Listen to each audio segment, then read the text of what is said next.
This is Dr. B. Krishnachandra Kirti, Assistant Professor of English, Dr. BRR Government College, Jedcherla. Life, poem by Charlotte Bronte. So, what is this poem about? The poem reminds us that life offers joys and sorrows, success and failure, happy and unhappy moments, opportunities and challenges, hope and despair, and focuses on the realities of life and advises us to accept all with a positive attitude. So, life is a fine blend of all the aspects. So, the darker side and the brighter side are the two sides of the coin. It does not offer any single aspect, only positive or only negative. It offers both positive and negative aspects of life, joys and sorrows, success and failure, happy and unhappy moments, opportunities and challenges, hope and despair. And the poet asks us to accept all with a positive frame of mind, positive attitude. The poet appeals to us not to be disheartened by temporary setbacks. If problems or crises come, they are temporary, they are not permanent. They vanish after some time and we will have brighter side of life. She conveys the message to us to foresee the brighter side of life, the pleasures that life keeps hidden in store for us beyond the apparent immediate and temporary disappointments and hardships. So we should be patient, we should be hopeful, optimistic, thinking of better, expecting, or and we should live in anticipation of the turn of better aspects of life in store for us. Hardships or disappointments, they are temporary. She asserts that in the tussle between hope and despair, though despair may appear to be more powerful to begin with, it is hope that will win in the long run and ultimately. To begin with, in the initial stages, despair or negative aspects of life may appear to be powerful, but it is ultimately the hope, the driving force that will win ultimately in the long run. Critical appreciation of the poem. Let us look at the text of the poem and have a critical appreciation. Text. Life, believe, is not a dream, so dark as sages say, oft a little morning rain foretells a pleasant day. Sometimes there are clouds of gloom, but these are transient all. Say day. So, end rhyming words, BD pattern. What is life? This is the most common question that all of us put to ourselves quite often and yet fail to get any correct specific answer. The answer to this question may be it is not a dream which vanishes in a while. What is life? Most of the time, many people ask this question to themselves, and they do not get any specific or correct answer. It's not a dream that vanishes in a fraction of a second, in a while. Life is a mystery, a puzzle, a game, a pleasant experience, a sweet memory, and a short journey. It all depends from person to person. These are all different aspects or phases of life, and how life appears also varies depending on the perception, the perspective from which we see, our point of view makes the difference. The sages describe life as dark. It implies that life is complex, ridden with intricacies, hardships, and problems. The sages, with their conventional ancient wisdom, describe life as dark. Dark gives so many connotations. It implies that life is complex, written with so many intricacies, hardships, and problems. However, the poet does not agree with this view as she feels that a light drizzle in the morning indicates a pleasant day ahead. However, the poet does not agree with the view of the sages that life is dark. She feels that a light morning drizzle, a shower of rain, indicates a pleasant day in store or ahead to come. Sometimes we may be surrounded by clouds of gloom, darkness, and sorrows. But these clouds are passing clouds which come and go, they vanish in a while. So sometimes it so happens that we are pervaded by clouds of gloom, dark clouds, darkness, and sorrows. But these clouds are passing clouds, they do not stand there forever. They don't have any permanence. They come and go, they vanish in a while. The poet makes it clear that whether they be the pleasant showers or the dark clouds, nothing stays forever and all are temporary. Whether the pleasant showers of rain or the dark clouds of gloom, nothing stays forever. All are temporary. So we should not regret over what appears at the outset. Appearances are often deceptive. All that glitters is not gold.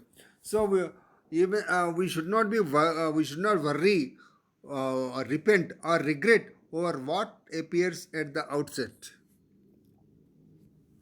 The poet presents both the sunny, brighter aspects of life and the other side of life also. So the poet presents both the sunny, brighter, optimistic, positive aspects of life and the other side of life, the darker, the duller, uh, the negative aspects of life also. She juxtaposes, compares, and contrasts the pleasant showers of rain with gloomy clouds.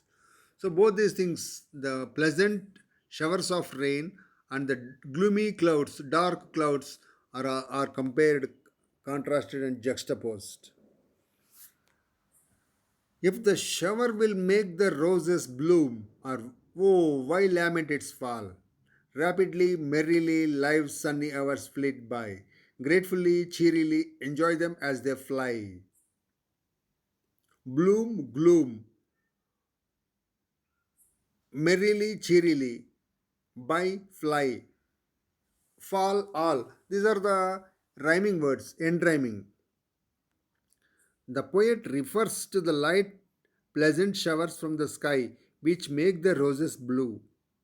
Everyone feels happy at the blooming of the flowers. If we take pleasure on seeing the blooming of roses when showers drench them, why should we weep or feel sorry over the fall of the roses? Just as blooming is a part of life, so is falling. When we accept the phase that is pleasant to us, we should invite and accept the other happening too with equanimity and grace. The poet refers to the light, pleasant showers from the sky which make the roses blue. So, the showers, the morning showers, the pleasant showers, the little drizzle from the sky makes the roses blue. Everyone feels happy at the blooming of the flowers. If we take pleasure when the roses bloom because of the showers, why should we feel sorry over the fall of the roses? Blooming is a part of life, and so is the falling of the roses. When we accept the phase that is pleasant to us, we should invite and accept the other side of life, the fall, the negative side. Also, with equanimity, equal feeling, and grace, with a royal grace, with dignity, we should accept the success and the defeat, the success and the failure, the bloom and the gloom. The poet questions us about our perception and advises us to have a balanced view of life with readiness or willingness to welcome both the positive and negative strains of life wholeheartedly.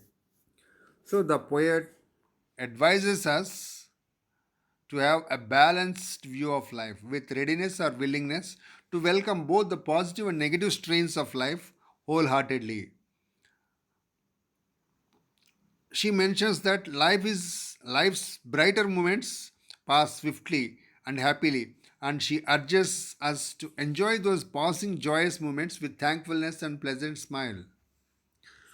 So the brighter moments pass swiftly, fast, and happily.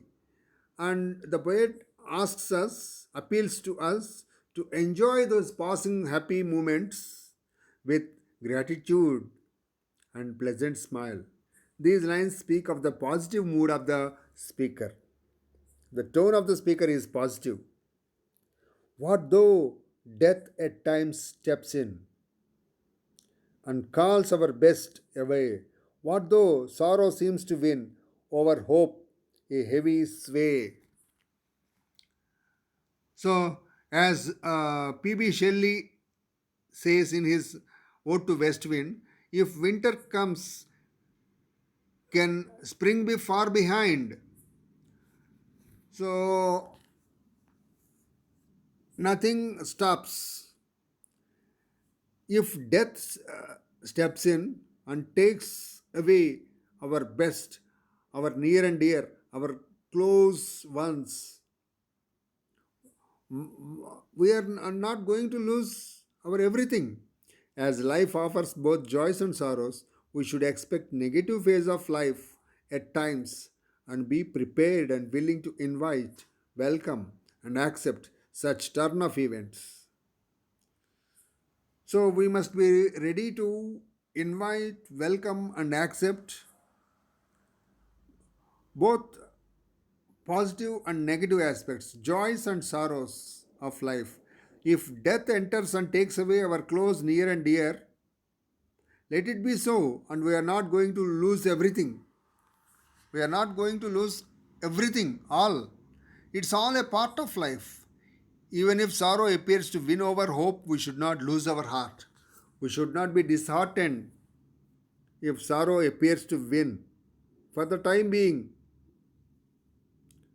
yet hope again elastic springs, unconquered, though she fell, still buoyant are her golden wings, still strong to bear us well, manfully, fearlessly, the day of trial bear, for gloriously, victoriously can courage quell despair.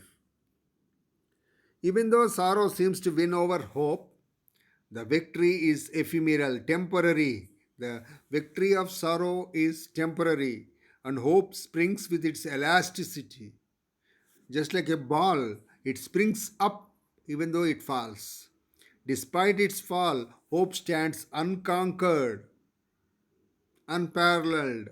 So, hope stands unconquered with its buoyant light to float, golden and strong wings to bear us all well. Coupled with fearlessness and determination, courage throws despair out and emerges triumphantly and gloriously.